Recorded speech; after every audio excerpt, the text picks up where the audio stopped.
Saludos y bienvenidos a Tarot y Misterios. En esta ocasión nos encontramos con Misterios del Mundo, con el gran Cristian Contreras, el Dr. File, con quien conversaremos sobre estos temas misteriosos que parecieran tener más preguntas que respuestas. Egipto, las pirámides, ¿cuándo, cómo, quién? Temazo que tenemos aquí, estimado Cristian, bienvenido a Tarot y Misterios. Un gusto estar contigo, Paulo, con todos los amigos de Tarot y Misterios, y fluyamos por donde tú quieras. Solo recordar una cosa como carta sobre la mesa para partir. Sí. Egipto, las pirámides. Cuando nos metemos en el tema de las pirámides, que ha sido este asunto, es un enigma. Y cuando uno habla de enigma, siempre me gusta recordarlo, porque si hay una palabra, hay dos palabras que siento que a uno lo definen. Una es enigma, la otra es síntesis también por este lado, pero cuando uno habla de las pirámides, está hablando de un enigma que constituye, en este sentido, la más alta problemática del árbol del conocimiento humano. Por lo tanto, fluyamos y veamos qué podemos desentrañar de aquellas pirámides y de otras cosas también. Hay un tema muy interesante sobre la historia de Egipto. Bueno, tú comentaste en la conversación anterior que tuvimos acá que habías estado en Egipto, por tanto, obviamente conoces sobre el tema. Lo que me parece peculiar y me gustaría preguntarte es esta misma pregunta que le hice a Pravin Mohan. Yo creo que has escuchado sobre él. Es este hombre de la India que apareció en esta serie Alienígenas Ancestrales, mostrando los templos, las construcciones y otros. This is the catalyst, okay? So this is the catalyst that changed human civilization, that made humans the most dominant species on the planet. That catalyst is evident. We don't know what it is. It's evident. We can take many wild guesses about what happened, okay? We can take many wild guesses. But what we can do is we can actually go to the textbooks, which were written thousands of years ago. Okay, we can look at Egyptian hieroglyphics, we can look at Greek texts, we can look at Indian texts. And what we see there is really fantastic because all of them mention these gods that come from the sky. Que aquí también va a ser un tema muy, muy interesante a debatir, a compartir sobre cómo posiblemente se construyeron las pirámides, que lo vamos a ver en unos cuantos minutos. Lo que me parece interesante es que las construcciones espectaculares de Egipto no están desarrolladas al medio o al final de la civilización, que podríamos pensar claramente la pirámide de Keops, por ejemplo, que es la corona, ¿sí? Es la guinda de la torta de la cultura egipcia, hubiera sido creada cuando ellos ya se habían desarrollado como cultura, ¿verdad? Pero resulta que cuando comienza el Imperio Antiguo, ponen esa maravillosa pirámide ahí, sin tecnología, supuestamente creada a través de esclavos, lo cual es un tema muy, muy particular, que lo voy a tocar más adelante, y con una tecnología que no conocemos hasta el día de hoy cómo hacer algo como esto. ¿Cómo pudo ser, Cristian? ¿Cómo comprendes tú esta gran pregunta, Si comenzó el imperio recién, es lo mismo que un país, se funda el país, comienza el país, digamos Chile, o comienza Europa. La tecnología de Europa hoy en día, o la tecnología de Chile o de Latinoamérica hoy en día no es la misma que había hace 200 años, ¿verdad? Hay mucho más tecnología, hay más desarrollo. Pero cómo ellos comienzan y lo primero que hacen es montar todos los grandes monolitos, las grandes construcciones, los grandes templos. ¿Cómo pudo haber sido esto? A ver, me gustaría escuchar tu opinión al respecto.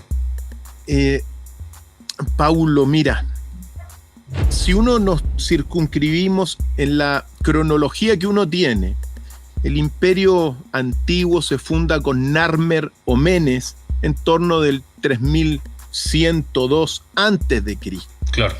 Y la primera pirámide, que es la pirámide de Saqqara, la primera que se ha construido en esa región, data de la tercera dinastía, y luego viene la cuarta dinastía, que es donde está Keops, Kefren y Miserinos, las grandes pirámides de la zona de Giza. Ujú. En consecuencia, desde el inicio de Egipto, pasaron 500 años para que se construyera la primera pirámide, que es tiempo. Y cuando tú me preguntas cómo, justamente por esta sincronía, tengo en mis manos un texto que es, desde el punto de vista de quien habla, donde está concentrada toda la ciencia de las pirámides, y que precisamente su autor es el dios Tot, o también conocido en Occidente como Hermes Trismegisto, de donde surge el Corpus Hermeticum. Tengo acá, Ujú. ¿ya? Querido Paulo, desde mi punto de vista, la ciencia de las pirámides, los principios universales, están en este libro, pero tuvieron que madurar 500 años para encontrarle la aplicación que llevó a la construcción de la pirámide de Saqqara, una pirámide colosal para la época, pero claro, que queda chica en comparación con la pirámide de la Keops. gran pirámide de Egipto. Ujú. Permíteme, para honrar esta gran sabiduría, leerte dos pasajes, ¿ya? Ujú. ¿Por qué? Porque en este texto de donde están las obras completas traducidas, hay dos cosas que quiero recalcar para darnos cuenta de la dimensión de la ciencia de Egipto. Una ciencia que hoy día es válida. Ujú. En este pasaje, Poimandrés, que es la inteligencia suprema, se le presenta a Trimegisto y comienza en un viaje de conocimiento y sabiduría. Entonces, me leo un pequeño pasaje para que nos demos cuenta. Sí. Entonces, la divina inteligencia, que era macho y hembra y existía como vida y luz, generó a partir de la palabra una segunda inteligencia creadora, que transformada en Dios del fuego y del soplo, creó a los 7 gobernadores que envuelven el mundo sensible dentro de sus círculos, y este gobierno se llama destino. Qué bello. Primera observación, tremendo, tremendo. ¿Por qué? Porque la inteligencia que se le presenta a Trimegisto es lo que también se le llama el Poimandrés. Y en consecuencia, esta inteligencia es la luz divina, que era macho y hembra, es decir, mente e inteligencia unidas en un huevo. Exacto. Esto es muy importante porque esta es la biunidad. Sí. La biunidad es fundamental para entender las dimensiones de todo lo que es la visión cosmogónica de los egipcios. Sí. Y claro, esto que era macho y hembra, mente e inteligencia, macho y hembra, de ahí derivan todas las creaciones sensibles. Ujú. Pero adentro, digamos, esta es la biunidad, adentro está la unidad. Claro. La unidad se le llama la Ma'at. Ujú. Y la Ma'at te lleva al concepto del destino. Claro. De alguna forma, esta es una visión muy importante para entender de qué estamos hablando y de las dimensiones de la visión que tiene en el fondo Egipto. ¿Ya? ¿Sabes qué otro nombre se le puede dar al huevo? Porque este es digamos, una interpretación o una forma física de la superconciencia que se da en muchas culturas del mundo, no solamente en Egipto, con la forma del huevo. Seguramente tú has visto el Shiva Lingam. El Shiva Lingam es el símbolo, para los que están viendo y no lo reconocen por el nombre, es el símbolo de un huevo o bien de un falo, pero que representa exactamente lo mismo. Y las culturas más antiguas a nivel planetario muestran este símbolo que Cristian está mostrando ahí en la mano como el origen y la superconciencia. Es increíble, ¿eh? Cómo está todo conectado. Efectivamente, porque es el Hiranyagarbha de la India, Uh-huh. para que nos demos cuenta que está la unidad, la biunidad, y después viene la Trinidad. Claro. La Trinidad cósmica por excelencia, y eso ya es algo manifestado con claridad en el mundo sensible, Claro. reflejado en el sol, en el nacimiento, en el cenit y en el atardecer. Exacto. Y te quiero leer un pedazo de un texto para que nos demos cuenta también dónde están las bases de la ciencia de las pirámides, y es desde mi punto de vista uno de los textos más poderosos que me ha tocado acceder, y tiene que ver precisamente con el Tratado 7 del Corpus Hermeticum. Lo voy a leer y te dejo la palabra para que lo comentes tú. Perfecto. Que el mayor de todos los males humanos es la ignorancia. Y dice así Hermes Trimegisto, el dios Tot: hacia dónde corren hombres, borrachos como están por haber bebido hasta las heces del vino sin mezcla de la doctrina de la ignorancia, vino que no pueden digerir y que tienen que vomitar. Abandonen la embriaguez, deténganse, miren hacia lo alto con los ojos del corazón, y si todos no pueden, que lo hagan quienes pueden, pues el mal de la ignorancia inunda la tierra toda, corrompe el alma prisionera del cuerpo sin permitirle anclar en los puertos de la salud. No se dejen arrastrar por la violencia del oleaje de la ignorancia, antes bien aprovechen el reflujo ustedes, que pueden desembarcar aún en el puerto de la salud.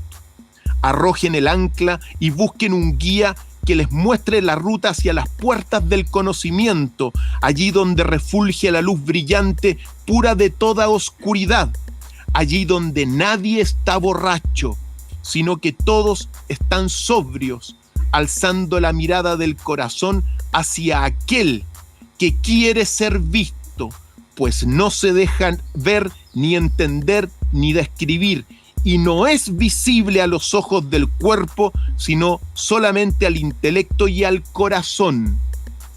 Pero antes han de desgarrar de punta a punta la túnica que te reviste, tejido de la ignorancia, soporte de la maldad, cadena de corrupción, celda tenebrosa, muerte viviente, cadáver sensible, ignorancia, sepulcro que contigo llevas a todas partes, ladrón que habita en tu casa, compañero que te odia por las cosas que él ama y que por las cosas que te odia te envidia. De un enemigo tal te has revestido como de una túnica que te estrangula y que te trae con ella hacia lo bajo, por miedo de que alzando los ojos hacia lo alto y contemplando la belleza de la verdad y el bien que reside en ella, acabes por aborrecer la maldad del enemigo después de comprender todos los embustes que ha dirigido contra ti la ignorancia. Ha tornado insensible los órganos de los sentidos inaparentes para que no sean tenidos por tales, obstruyéndolos con la masa de la materia y llenándolos con una repugnante voluptuosidad, con objeto de que no tengas oídos para las cosas que tienes que oír, ni vista para las cosas que tienes que ver. Ignorancia, soporte de la maldad, celda tenebrosa, ladrón que habita tu casa. Así hablaba Trimegisto, sentando las bases de la ciencia que va a dar cuerpo a las pirámides. Wow, wow, wow, wow. Qué líneas, realmente. Mira que toca varios temas que hacen mucho eco a nivel espiritual, pero a nivel transversal, porque tú sabes, ¿verdad?, que la espiritualidad es una. La fe, las creencias, los rituales van cambiando, pero la espiritual es una y es trascendente a tiempo y espacio. El Trimegisto fue uno de mis primeros, digamos, maestros, ¿sí? Por allá cuando comencé a estudiar todos estos temas de misticismo y esoterismo, Hermes Trimegisto, el 3 veces grande, fue el primero que a mí me chocó por la calidad de los escritos, de las descripciones, la filosofía que había ahí. Fue algo espectacular. Ahora él narra en estas líneas que tú leíste, tiene algunas palabras que son claves. Vino por la embriaguez, luego dice tejido de ignorancia, y luego dice la ignorancia, ¿sí? La madre de todo mal. Ese vino de la embriaguez es muy interesante porque esto es justamente lo que se ve en todas las escuelas iniciáticas. Y mira qué gusto que tocas este tema, que podemos abordar más en profundidad que lo que está simplemente lo más evidente, ¿verdad? Sobre Egipto, las pirámides y los misterios. Pero la ignorancia, ¿dónde reside la ignorancia? En la falta, obviamente, de sabiduría. La embriaguez acá se podría interpretar fácilmente como esa naturaleza que tenemos los seres humanos, ¿ya? Porque si bien todos estamos viviendo dentro de la ignorancia hasta que despertamos o hasta que abrimos los ojos, ¿sí? Los animales, las plantas, nosotros, pero el humano es el que tiene la oportunidad de poder abrir los ojos a la sabiduría y iluminar la ignorancia, como decía Carl Jung. Él habla de tejido, y acá hay un tema muy, muy interesante, Cristian, porque tejido, otra palabra sinónimo a tejido en el idioma castellano o español, es una maya, ¿verdad? Y maya, en sánscrito, si vamos a la madre de la espiritualidad, maya significa tejido de ignorancia. ¿Ves? Estoy haciendo una investigación al respecto y es un gusto poder conversarlo y compartirlo contigo, en el cual estoy haciendo un tracking, estoy haciendo un research. ¿Cuál es research en el castellano? Se me dan las palabras en español. Es investigación. Una investigación, sí. Una investigación del origen de las palabras pilar del lenguaje castellano y el inglés, y todas van a dar al sánscrito original. ¿Sí? Por supuesto que sí. Es por increíble. Supuesto. Permíteme hacerte dos observaciones con mucha claridad, porque en una parte dice, tú preguntas, ¿dónde está el origen de la ignorancia? Hay una parte que dice, alzando, sino que todos están, ahí donde todos están sobrios, donde no hay ignorancia, donde hay conocimiento, alzando la mirada del corazón hacia aquel que quiere ser visto, pues no se deja ni entender ni describir y no es visible a los ojos del cuerpo. Esto es muy importante porque en estricto rigor tú puedes ver la biunidad, el huevo, Hiranya-Garbha, la matriz, macho y hembra, pero la unidad que reside en ella no la puedes ver. Claro. Por lo tanto, la sabiduría es inmaterial, es espiritual. Exacto. Y en este sentido, en el otro, al final dice, la ignorancia ha tornado insensible los órganos de los sentidos inaparentes para que no sean tenidos por tales, obstruyéndolos con la masa de la materia y llenándolos con una repugnante voluptuosidad.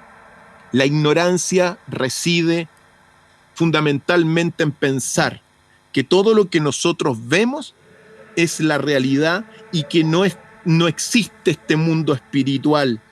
Por eso, muchas doctrinas y teorías a lo largo del tiempo asocian a la materia con la ignorancia. Claro. Y en este sentido, cuando nuestros propios sentidos se revisten de las cosas materiales solamente, sin poder incursionar en los ámbitos que no se pueden ver, pero que los puedes llegar a percibir con los ojos de tu corazón, cuando te revistes de materialismo, ignorancia. Por lo tanto, la sabiduría es espiritual, la ignorancia, en este sentido, se asocia con la materialidad que te impide ver este mundo espiritual. Sí. En estas bases, aquí hay gran parte de las bases de toda la sabiduría de las pirámides. Obviamente hay muchos otros pasajes, pero podemos seguir caminando hacia las pirámides, porque lo que yo me he dado cuenta después de las investigaciones es que, claro, esta ciencia donde te plantean los principios universales que realmente son como lo dicen, son válidos hasta el día de hoy, y recién la ciencia occidental, la más avanzada del mundo, los está redescubriendo, pero que lo conocían hace 5.000 años en Egipto. Claro que sí, claro que sí. Todo esto se va macerando. Recordemos que Tot o Trimegisto fue contemporáneo, fue el gran creador de Egipto, mientras que el gran faraón fue el primer faraón que unificó el Alto y el Bajo Egipto fue Namer o Menes. Ujú. Antes hubo miles de años del gobierno de los semidioses y los dioses en Egipto. ¿Y por qué digo esto? Porque llegado después de 500 años se materializa la primera pirámide, que es la pirámide colosal. Todas son bastante colosales, obviamente, una más que otra, de Saqqara, que de alguna forma plasma toda esta sabiduría que va a ser expresada en estas obras inmortales. Solamente antes de darte la palabra, decir una cosa, de que trabajaron esclavos en las pirámides es muy posible y probable, pero en realidad las pirámides eran obras públicas. Por lo tanto, hay una serie de jeroglíficos que los tengo en otros textos traducidos, donde a los trabajadores se les pagaba con cebada, con alimento. Por lo tanto, esta no fue una obra de esclavos, esta fue una obra donde trabajó toda la comunidad, los grandes sabios, los grandes ingenieros, y también debió haber habido esclavos, pero era una obra pública. Por lo tanto, exacto, no hay que mirarlas de forma peyorativa como una obra de esclavos, sino que realmente como una obra que mejor no te sigo contando para ir avanzando y desentrañando este enigma. Sí. Ahí es interesante el tema porque, bueno, los egipcios escribían todo, dejaban testimonio de todo lo que hacían. Cosas tan básicas, ¿no? Como por ejemplo incluso las ceremonias que hacían con sus propias mascotas. Todo está ahí. Pero el tema de esclavos como esclavos no existe. Como tú decías, tenían un pago, o sea, es como cualquier trabajador de hoy en día, ¿no? Que hace un trabajo y le pagan por eso. Y en aquellos tiempos obviamente no le iban a pagar en dólares ni en euros, les pagaban en lo que servía en aquellos tiempos, ¿verdad? Que era comida y otro. Esto es interesante porque, por ejemplo, en la pirámide de Keops, que es una de mis favoritas de construcciones de pirámides, por lo demás, para los que están viendo, un detalle: la pirámide más grande del mundo no está en Egipto, ni está en la India, ni está en Mesoamérica, Guatemala o México, ¿no? Está en Bosnia. La pirámide más grande del mundo está en Bosnia. Hay un antropólogo que está haciendo investigaciones en campo hace muchos años. No tiene ninguna financiación actualmente del gobierno de Bosnia, ni tiene financiación de ninguna compañía. Él lo hace todo a través de donaciones y con gente que va a ayudar en la investigación. Las pirámides de Bosnia son tan antiguas que por naturaleza, por hechos de la naturaleza o quizás plantado, como lo que hicieron en China, están cubiertas esas pirámides por bosques. Están llenos está toda la madre naturaleza por sobre ellas. Están enterradas bajo el bosque, ¿sí? Y los árboles. Pero las fotografías aéreas de radar muestran una pirámide perfecta, tal como la pirámide de Keops, pero mucho más grande. Y Bosnia tiene un par de pirámides, hablando de eso. ¿Y por qué decía como China? Porque el gobierno chino tiene más de 100 pirámides y a todas les pusieron, como se dice, pasto y matorrales, arbolitos para que parecieran o para que se asimilaran a cerros o algo así. Pero son pirámides. También por fotografía aérea, fotografía satelital, se puede ver perfectamente la forma. Bueno, lo que estaba diciendo sobre Keops. Resulta que las cámaras internas que tiene Keops hacia los subterráneos, la longitud, el espacio de los subterráneos, las cámaras en sí, era imposible que las pudieran construir con esclavos o con trabajadores a mano, ¿sí? Hay lugares en el cual puede entrar una persona solamente acostada por pasillos que van hacia las profundidades de la pirámide, y esos pasillos están perfectamente creados, ¿sí? Pero una persona que entra ahí necesita básicamente 3 cosas para poder trabajar en aquellos pasillos. Que este es uno de los misterios más extraños que tiene Keops. La primera cosa que necesita obviamente es oxígeno para respirar. En esas profundidades ya el oxígeno es muy escaso. Cualquier persona normal, después de 20, 30 minutos de trabajo, tendrían que sacarlo para que respirara y poder volver. Bueno, necesita eso, necesita herramientas y necesita luz para ver lo que está haciendo. Las pirámides, esos pasillos, son tan perfectos que parecieran hechos por máquinas. Pero imposible que existieran esas máquinas según la historia que nosotros conocemos. Y si que existieron máquinas, ¿dónde quedaron? ¿O con qué tecnología las hicieron? Esa es una de las grandes enigmas, ¿verdad? Sobre cómo fue la construcción, no solamente externa, porque de la parte externa ya hemos conversado algo y hay mucho material, pero de las construcciones internas, de las bóvedas, es algo que es imposible. Y de hecho no están abiertos tampoco a las visitas, más que para ciertos antropólogos que seguramente trabajarán para los mismos que ocultan finalmente la información. Cualquier descubrimiento nunca llega a la opinión pública, pero es un misterio. ¿Qué sabes sobre esto? ¿Qué puedes acotar agregar a esta información? Lo que agregue no lo vamos a terminar de resolver, Pau. Seguramente. Pero sí, algunas cosas que yo voy anotando. Uh-huh. La pirámide de Bosnia, la más grande, yo la tengo en la carpeta y en el archivo, no he estado allá. No tengo elementos concluyentes porque también se habla de que pueda ser una pirámide natural. Y pirámides naturales podemos hablar porque existen allá en Egipto las pirámides naturales, que fueron la gran inspiración desde el punto de vista de quien habla para las pirámides artificiales, sobre todo en la región de Abu Simbel. Cuando tengan la posibilidad de ir, mira el horizonte frente a la reserva de agua, lleva tu cámara y vas a ver las pirámides naturales. Nadie se fija en ello, pero yo las tengo registradas.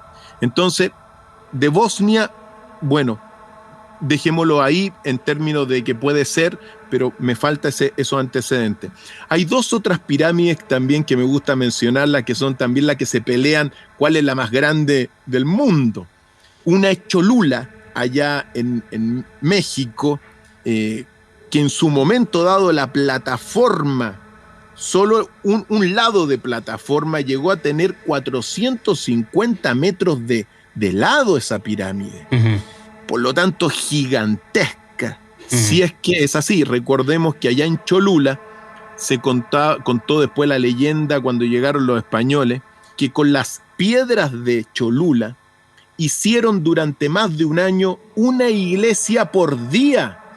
Y hoy día solamente tienes al menos el basamento piramidal, uh-huh, que llegó a tener 450 metros de lado. Y la otra pirámide también que se pelea por su basamento, solo por su basamento, porque uh-huh, para arriba ya no está, hay algunas plataformas, es la pirámide de la Danta en Guatemala, uh-huh, recientemente descubierta, así que son pirámides maravillosas. Yo no he estado en la Danta, pero sí estuve ahora hace pocos meses en Cholula. Y bueno, es así. Y por otro lado, ahora sí, volviendo a lo que tú dices, claro que sí. El interior de la gran pirámide de Egipto es un enigma. Uh-huh. Piensa tú también las galerías septentrionales. Sí. Las galerías que salen de la cámara del rey, uh-huh, por un lado. ¿Cómo las hicieron? Si son así son unos espacios. No son más grandes que esto, pero que te atraviesan cientos de metros, sí, hacia la salida. Y también las galerías septentrionales de la cámara de la reina, que no salen fuera de la pirámide, sino que están interiormente diseñadas. Y fíjate tú, porque cuando uno comienza a ver los detalles, uh-huh, esas cámaras septentrionales que caen a la cámara de la reina, claro, son unos rectángulos que van así, pero 13 centímetros antes de que llegue a propiamente tal a la cámara, uh-huh, se transforma solamente en un hoyito. Es, sí, un hoyito que pasa para allá. ¿Por qué? Bueno, esas son las claves de las teorías sobre qué es la Gran Pirámide de Egipto. También la Cámara de la Reina. Cuando tú entras a la Cámara de la Reina, yo tuve la posibilidad de estar ahí en la Gran Pirámide, en la pirámide Keopsis de Kefren, en la de Meserinos no. Entré también a 2 pirámides en la zona de Saqqara, y a la pirámide de Saqqara no podía entrar en aquel entonces cuando fui, que fue el año 2002, pero sí pude estar ahí en las bases viendo cómo era para adentro. Cuando tú entras a la Cámara de la Reina, o sea, te vas acercando y sientes una olor a putrefacción como azufre. ¿Por qué? Esas son claves de lo que es la cámara, digamos, de lo que es este gran diseño. También no se encontró ningún resto de fuego adentro. Entonces, ¿cómo se iluminaban para construirla también? Es maravilloso ver cómo cuando uno va desentrañando las cosas, se va encontrando que en la medida que uno va avanzando, más y más misterios. También todo lo que es la Gran Galería. La Gran Galería es una obra increíblemente sofisticada, donde habían, bueno, ahora hay un orificio en los costados, donde seguramente habían algo que se incrustaba ahí, pero que ya no está. Claro. También, ¿por qué la antecámara de la Cámara del Rey tiene 3 levas? ¿Para qué 3 levas? ¿Te das cuenta? Y cuando tú entras, la cámara está construida con granito, pero con un 55% de cuarzo. Claro. Y arriba, una serie de losas que son las piedras más pesadas, pero que no sostienen peso. Porque hay una... Entonces, arriba, claro, más en la punta está, ¿cómo se llama? Un techo de esta forma, pero abajo las rocas no sostienen peso. Claro. Son algunas claves de todo lo que es la Gran Pirámide. La ciencia oficial dice que son tumbas del faraón Keops, pero al tiro uno tiene que decir, bueno, pero el faraón nunca se encontró ahí, po. Entonces, claro, la tumba de un faraón que no estuvo ahí. Exacto. Ese es el gran tema. Y ahí, bueno, desde acá vale aventurarse también a analizar estos temas, ¿no? Porque bien si por ahora no podemos tener pruebas exactas de todo lo que esto es, cuál fue el sentido, para qué lo hicieron, cómo, quiénes, al menos podemos dar algunas pistas, algo ya sabemos, ¿no? A ver, yo voy a dar el primer salto aquí a esta piscina, porque yo sé que es apasionante, yo sé que los que están viendo deben estar tirándose los pelos ya, pero que lo digan ahora, ¿sí? Yo pienso que, bueno, primero, pensaba que la teoría oficial, ¿qué eran eso? Eran simplemente una ofrenda para sus faraones, para los reyes, ¿sí? Donde iban a descansar, y de ahí pasaban al mejor mundo, etc. Bueno, toda la historia que nos contaron. Después de esto, yo pensé que las pirámides en sí tenían otro sentido. Había un sentido en cuanto a energía. Pensaba deben tener que ver con algo energético, quizás por su religión. Algo netamente enfocado a su religión, a su cosmovisión. Pero ahí comencé a darme cuenta que habían pirámides en muchos lugares del mundo. Y entonces dije, bueno, si esta era la cosmovisión, la religión de los egipcios, digamos, que tiene que ver con los mayas y por qué están en la India y por qué están aquí, por qué están en todos lados. Dije, no, entonces esto no hace sentido pensar que es la cosmovisión de aquellos tiempos solamente en esa área. Y lo que yo estoy pensando y estoy analizando en estos tiempos, estoy tratando de buscar algo que me ancle a encontrar verdad, es que las pirámides en sí eran centros de creación de energía libre. Y las pirámides eran, ¿sí?, esas antenas como la tecnología de la energía libre de Tesla, pero eran antenas para crear energía libre, pero no solamente a nivel Egipto. Esto era energía libre a nivel global. El mundo tenía tecnología avanzada, y esa tecnología avanzada obviamente se alimentaba de algo. Por ejemplo, la luz era energía eléctrica. Y esa energía, tal como Tesla ya lo desarrolló, pero Tesla no lo inventó. Él redescubrió un secreto antiguo, que a través de antenas con la atmósfera, él podía atraer cierta energía que se transformaba en electricidad. Yo pienso que los obeliscos son receptores y las pirámides, por sobre todo, eran las grandes máquinas de creación energética a nivel global, porque aquí ya, donde están las pirámides, estaban los grandes centros eléctricos, digamos.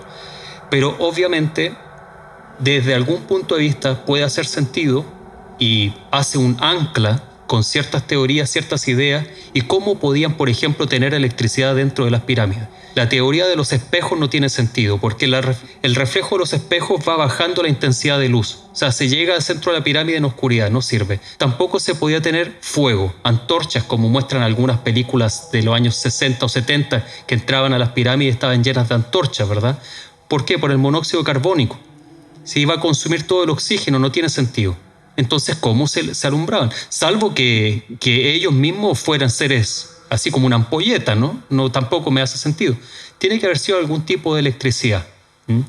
Y creo que por ahí va el tema. Hay un campo eléctrico en la Tierra que se puede, no digo la palabra explotar, utilizar de una forma libre, gratis y ecológica. Y creo que por ahí va el tema de las pirámides. ¿Qué opinas de esto? Va por ahí y me hace pensar también que, mira, en lo personal, te contaba hace algunos episodios atrás que yo comencé la vida investigando enigmas, el origen del hombre, la existencia de Dios, por qué ocurrió el Big Bang y la pirámide. Es la prueba de fuego para cualquier investigador de enigmas. Eso es lo primero que los amigos tienen que comprender, que es la prueba de fuego, y hay muchísimo que conversar. Sí. Tiene que ver con la energía, por supuesto, pero tiene que ver con algunas cosas que siempre me gusta recordarlos también, porque la pirámide en sí es muchas cosas a la vez. Uh-huh. Es como cuando... A ver, ¿cómo, profesor? Me dicen. Sí, pues, por ejemplo, yo te digo a ti, claro, tú eres hombre, pero también eres escritor, eres papá, eres tío. Te das cuenta que, no sé si eres papá, pero eres muchas cosas a la vez. Las personas son muchas cosas a la vez. Y la pirámide también va haciendo muchas cosas a la vez. Claro. Quiero llegar al tema de la energía, pero siempre en honor al reconocimiento del imperio egipcio antiguo y de los egipcios. Uno tiene que decir lo siguiente, porque muchas veces dicen, no, que esto fue construido por los extraterrestres. Y tenemos que hablar también, porque hay unos jeroglíficos muy misteriosos, pero en realidad esto es una obra de los egipcios. Y permíteme señalar que, ¿por qué? Primero, bueno, aceptemos, para no entrar en discusión con la versión oficial, que era la tumba del faraón Keops, aunque no se encontró el cuerpo del faraón Keops ahí. Pero también está la postura, una segunda postura muy importante, que es un cenotafio. El cenotafio es una tumba colectiva en memoria, en el fondo, del pueblo egipcio. Es una tumba donde no hay ningún cuerpo, pero representa el cenotafio una tumba colectiva que te muestra la inmortalidad del pueblo egipcio. Y permíteme señalar algo, porque todo esto se remonta al Corpus Hermeticum. Y del Corpus Hermeticum tú puedes ir, o sea, si tú tienes el Corpus Hermeticum, tu lectura de las pirámides va a ser otra cosa completamente. Y si a ese Corpus Hermeticum le asocias también toda la ciencia y tecnología que hoy día te permite incluso investigar mucho más allá y ver con los satélites, tu visión de las pirámides se va a ampliar muchísimo. Claro. Pero para que nos demos cuenta, la sociedad egipcia de aquel entonces, de cuando se construye la pirámide, buscaba la inmortalidad. Ujú. ¿Y por qué? Porque tú sabes que el 7 es el número clave de los egipcios. Para ser egipcio, en aquel entonces el primer peldaño para entrar en esta categoría realmente del el egipcio antiguo es la sabiduría. Ujú. Fíjate tú, ese es el primer peldaño dentro de 7 más que Claro. tienen que conducir.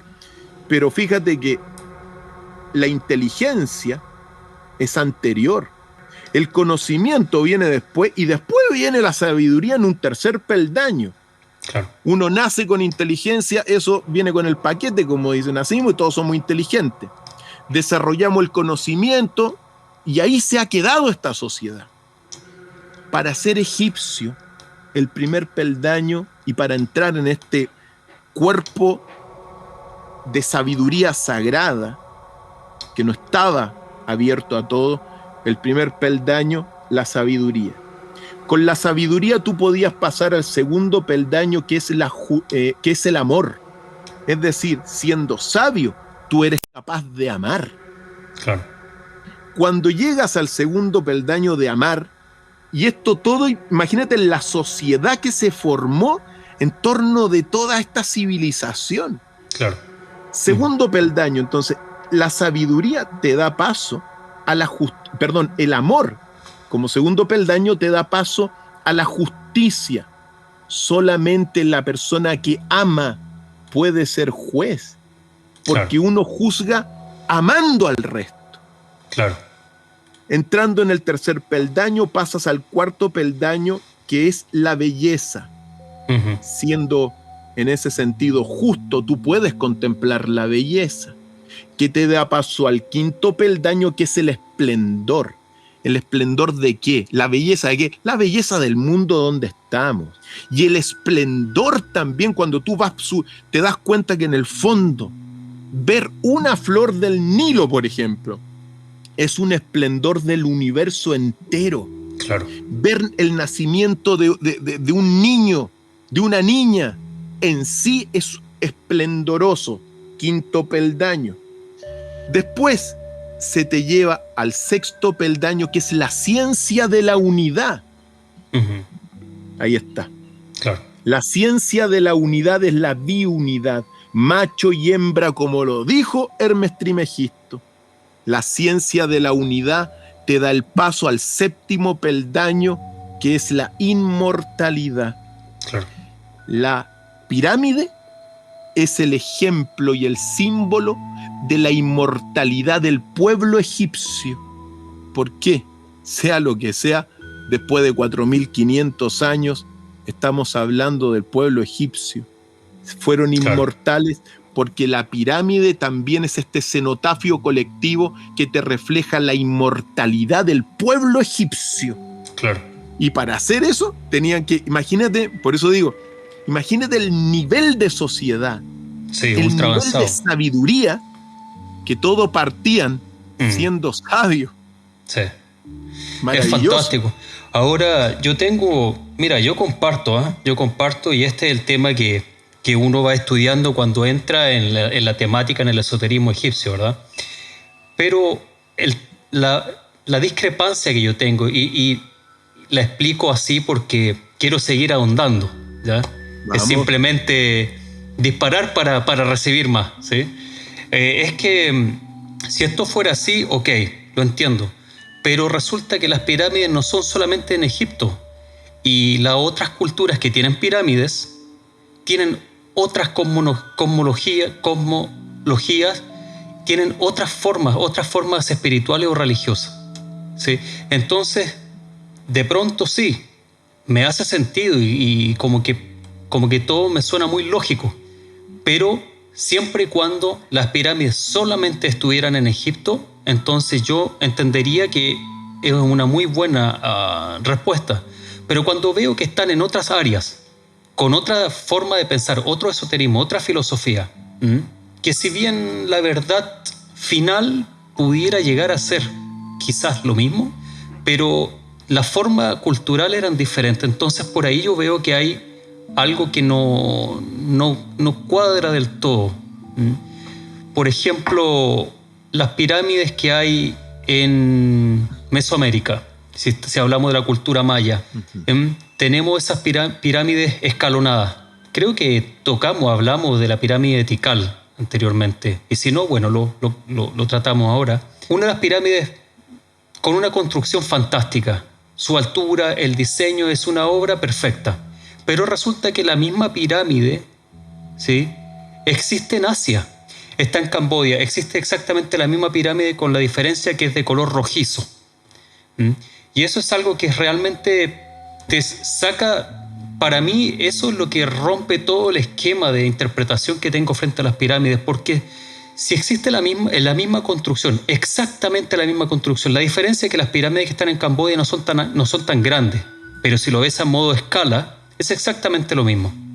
La pirámide escalonada tiene la misma forma, los escalones al centro, que por lo demás no son para seres humanos, son unas medidas diferentes, tiene el cenit, todo está ahí, pero son un poco más bajas. Si es que existen en Camboya y existen en México, en Guatemala, ¿sí?, la Tikal en específico, entonces, ¿será que es la misma cultura detrás de construcción? ¿Los mismos personajes lo construyeron? ¿O cómo llegaron a entender que esto fuera? Porque hasta lo que yo sé, bueno, creo que es posible que los egipcios llegaron a América. Hay mucho sobre ello y al parecer lo lograron. Pero también al otro lado del planeta me parece todo extraño. ¿Con qué tecnología podían hacer estos viajes? ¿De qué forma lo podían hacer? Bueno, considerando que sí también la Gran Pirámide de Egipto y muchas pirámides funcionan y funcionaban como centros de energía. Esta última posición que tú planteas precisamente nos mete en en el gran y quizá más profundo de las visiones, porque ¿qué es lo que sucede? Mira, en Egipto hay 150 pirámides, pero en China el país con mayor cantidad de pirámides es China. Así es.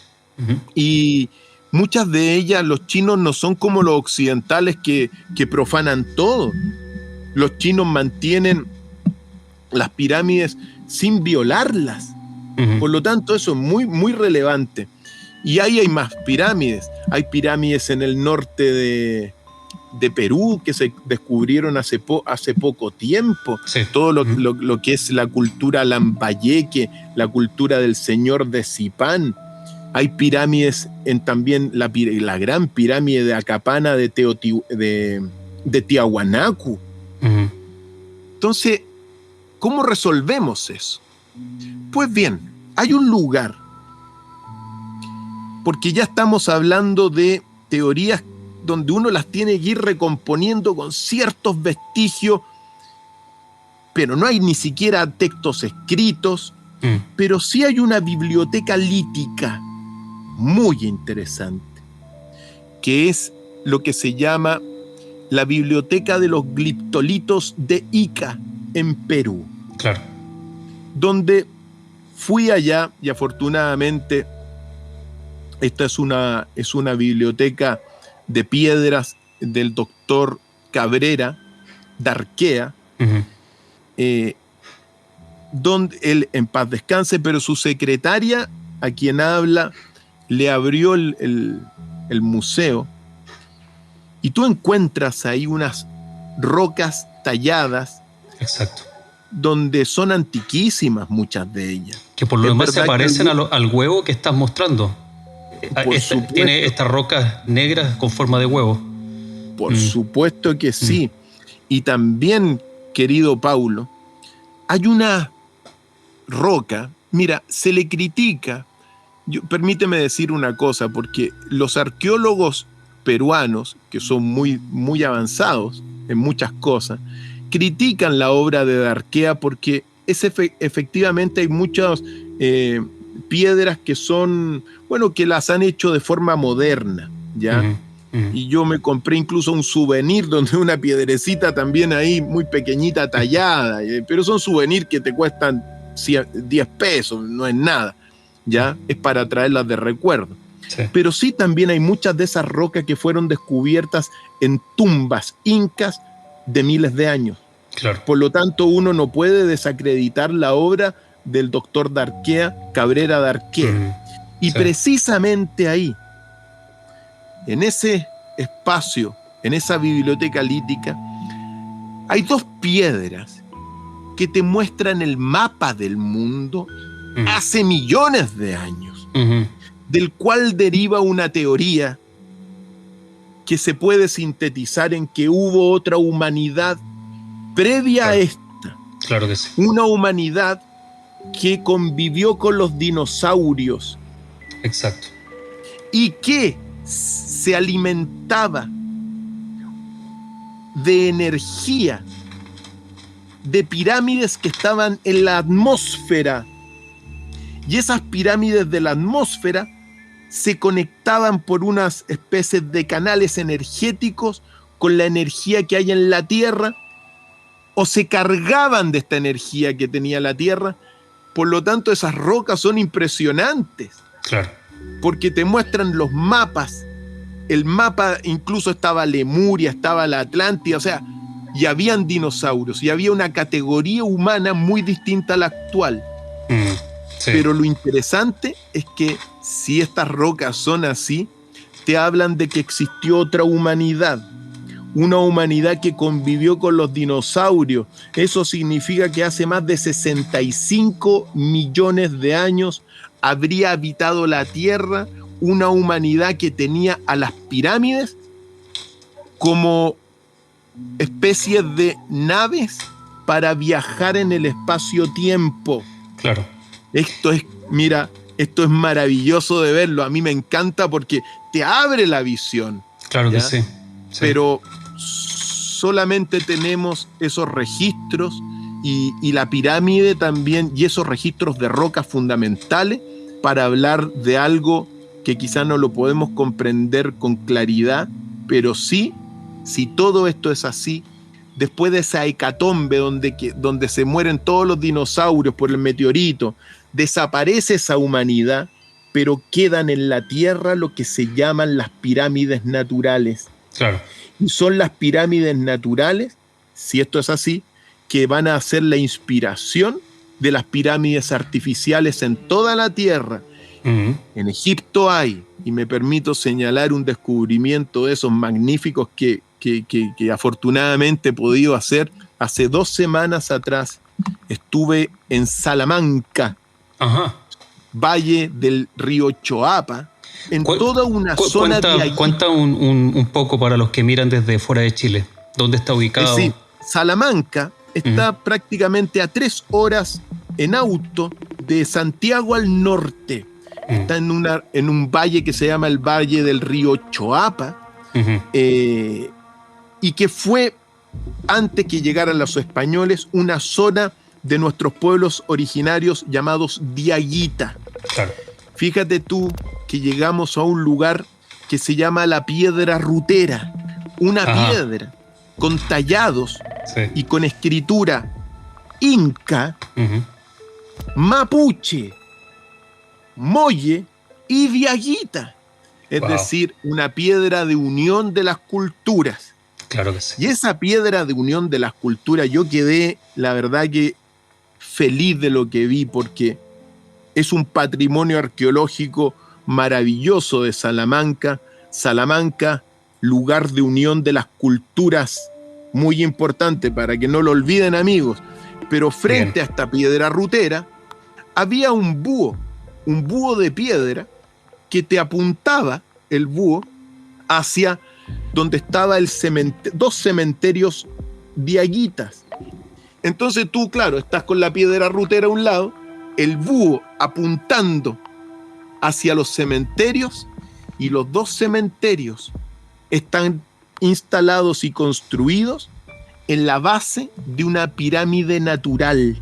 Impresionante. Wow. Por eso digo, ¿habrán sido estas pirámides naturales la inspiración o el recuerdo de esa antigua humanidad que decía que a través de todo el ecuador de la Tierra estaba llena de pirámides y a través de las pirámides esa humanidad viajaba a otros mundos. Claro, reactores energéticos. Mira, aquí Y lo último, y cuando tú analizas la geometría sagrada del huevo, el huevo es la elipse. La elipse es la única figura geométrica asimétrica, pero cuando tú analizas aquí adentro su geometría sagrada, la esfera que hay adentro, al proyectarse sobre la elipse, te conforma pirámides. Claro. Por lo tanto, si el cosmos surge del huevo, quizá está proyectado en forma piramidal por toda la conciencia universal que no se ve a simple vista. Es algo increíble. Mira, el tema mientras uno más investiga de las pirámides, te das cuenta que el enigma de la pirámide es más grande de lo que te puedes llegar a imaginar. Claro que sí. Es que realmente no podemos saber lo que es a menos que estemos ahí. Todo lo demás es teoría. Y de teoría, bueno, tú sabes cuánto podemos sacar. En un momento estabas explicando que se mostraba a los humanos con los dinosaurios. Y aquí hay un tema muy interesante porque hay un área en el mundo occidental que aún no se ha estudiado propiamente tal, entendiéndolo como es, que es el tema de los yugas. Seguramente tú has escuchado el tema de los yugas. Resulta que en el yuga que nosotros estamos viviendo, que llaman Kali Yuga, ¿verdad? Existen 4 yugas: la era de oro, de plata, de bronce y de hierro. Al final de cada era de hierro hay una especie que muta, y según los textos y las predicciones védicas, la especie que muta en este Kali Yuga que estamos viviendo al final de los tiempos, debido a la explotación de tecnología, experimentos, etc., explican que los insectos son los que mutan. ¿Y qué quiere decir que mutan? Que se transforman en gigantes. El yuga anterior, el Kali Yuga anterior, antes que comenzara la era del Satya Yuga, la era dorada que estamos viviendo, que comenzó este ciclo, porque son 4 ciclos, cada ciclo tiene 4 divisiones. Nosotros estamos en el tercer ciclo, 4ª división, ¿verdad? Kali Yuga. En esta era, según las predicciones védicas, son los insectos los que mutan y se transforman en gigantes. Siendo esto, las generaciones que vienen a futuro, desde Satya Yuga en adelante, van a decir: en millones de años atrás, en la Tierra existieron moscas, abejas, lombrices gigantes de 20 y 30 metros de altura. Y van a pensar que es una locura hasta que comiencen a encontrar los fósiles, los vestigios. Los Vedas dicen también que en el Kali Yuga anterior, millones de años atrás, la especie que mutó fueron los reptiles, y ahí están los dinosaurios. Qué increíble suena esto, ¿eh?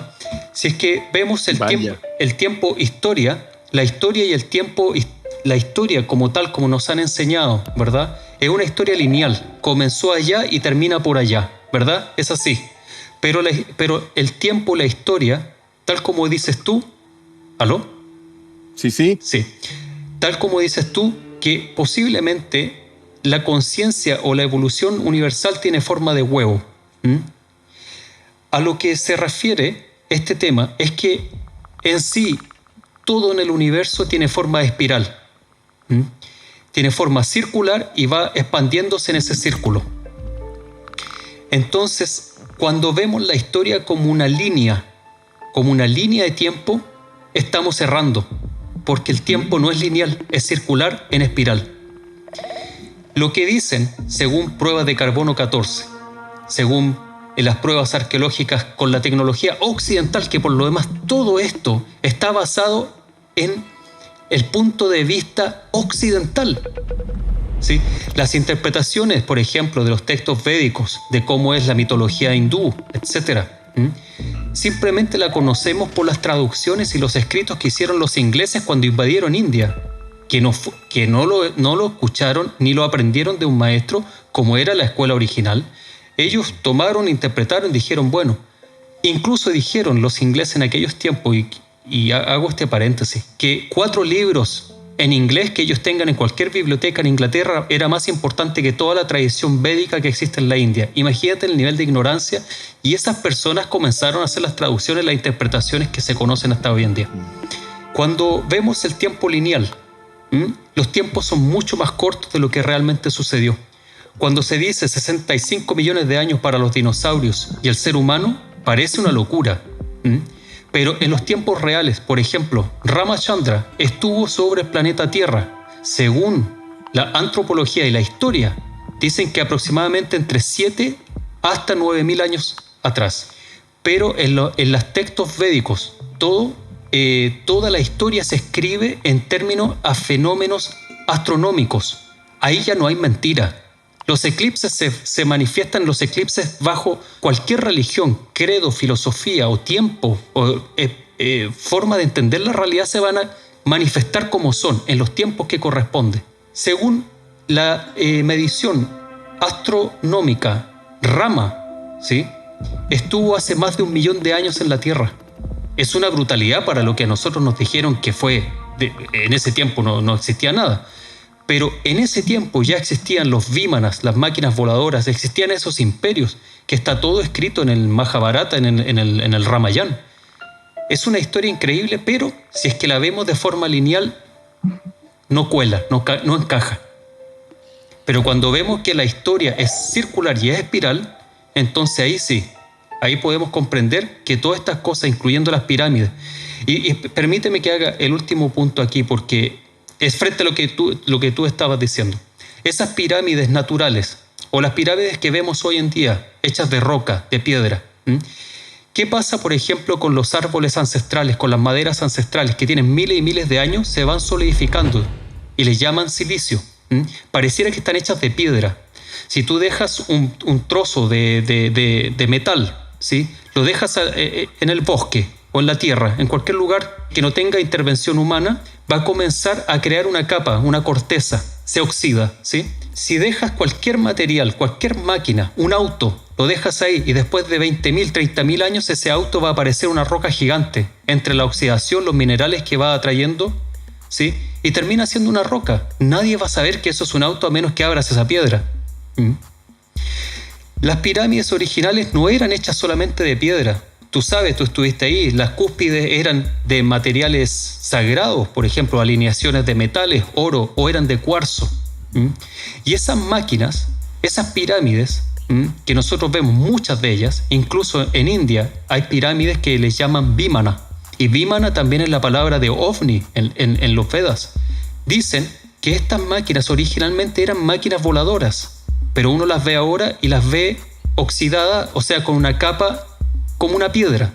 Pero si uno comenzara a sacar eso, seguramente muchas de esas se encontraría con máquinas de tecnología sumamente avanzada que están ahí, pero no hace 1.000 o 10.000 años. Están hace miles de miles y quizás millones de años. Es un tema que es realmente apasionante, pero muy difícil, porque todas las herramientas para investigar esto son casi inaccesibles si no tenemos los fondos para poder hacer este tipo de investigaciones. Pero creo que la verdad va a salir a la luz, porque cada vez más personas se están cuestionando y están preguntándose, ¿tiene que llegar el momento en que esto tiene que salir a la luz? Por supuesto que sí. Y no hay que desestimar también todo son lo que son las potencias de la misma, del conocimiento humano, Paulo. Nosotros ocupamos muy poco el cerebro humano, quizá para peinarnos un poco el pelo y quizá no sé qué más, pero por ahí siempre dicen que el ser humano ocupa como con suerte un 10% de su capacidad mental.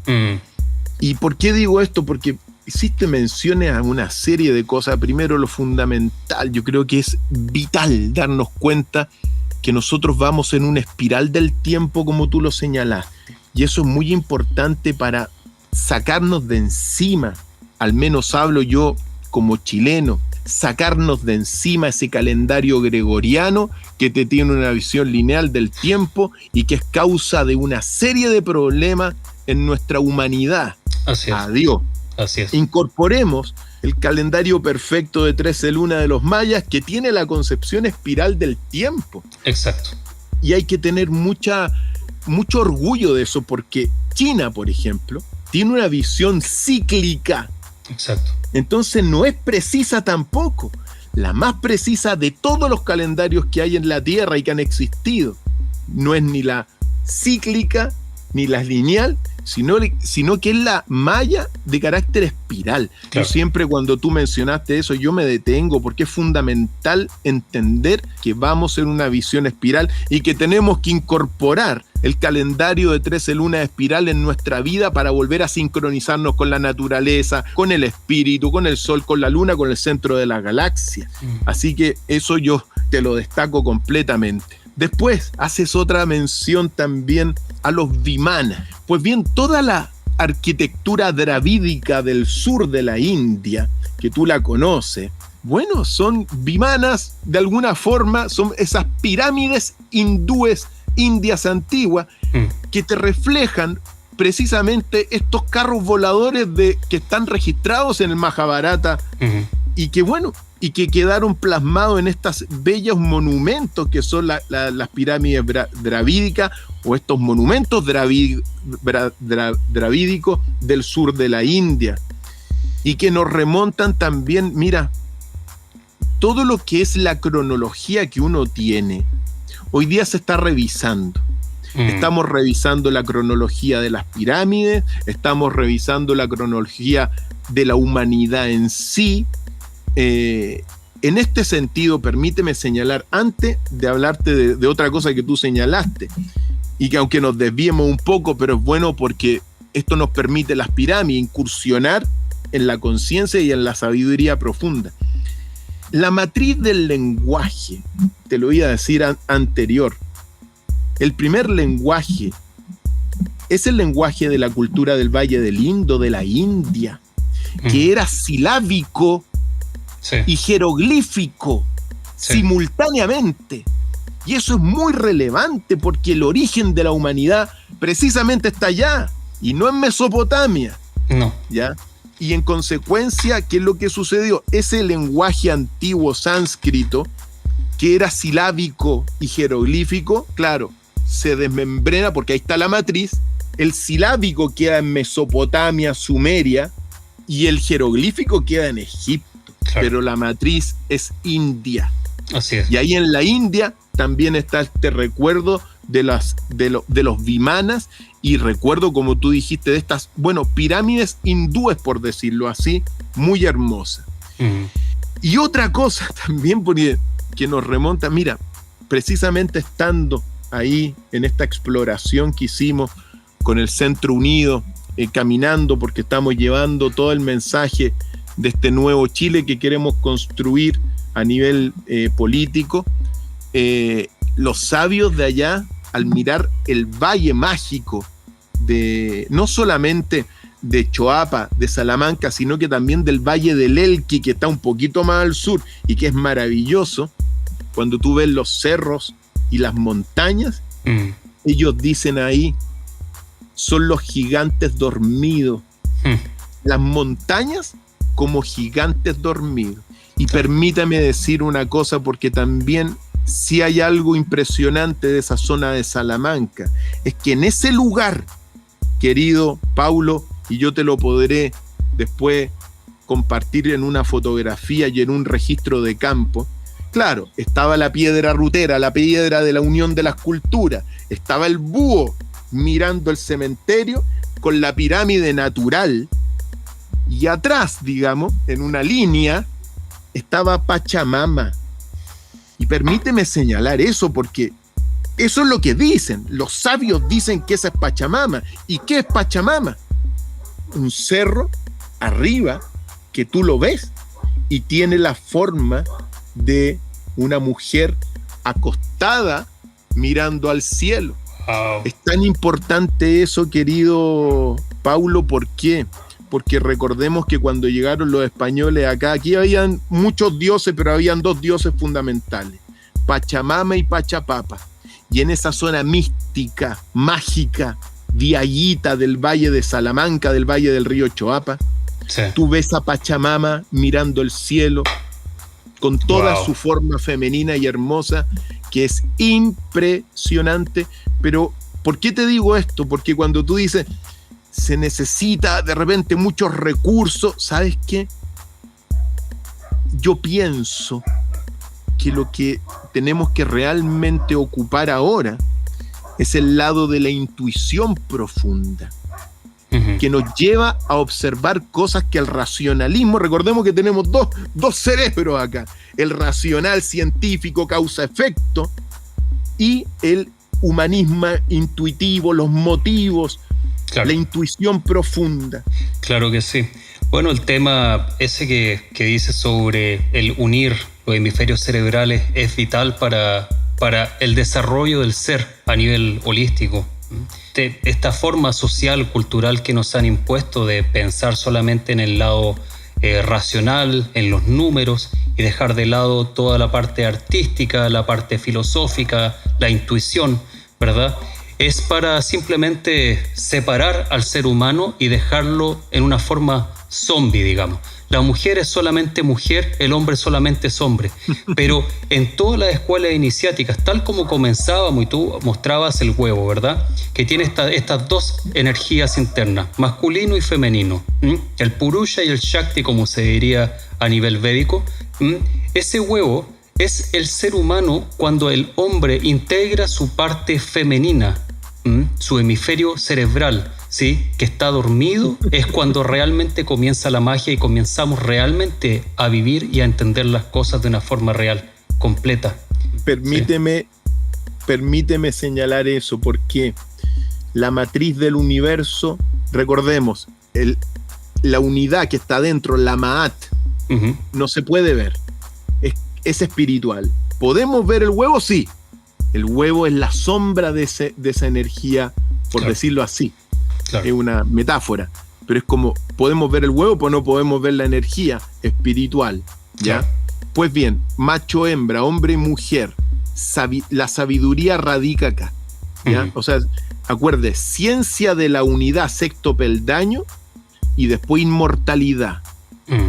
La inmortalidad está dentro, ¿ya? ¿Y por qué digo esto? Porque la sabiduría, que es el primer peldaño de alguna forma, sabiduría, amor, justicia, belleza, esplendor, ciencia de la unidad, inmortalidad, también radica en esto. Es decir, integremos los dos cerebros, pues.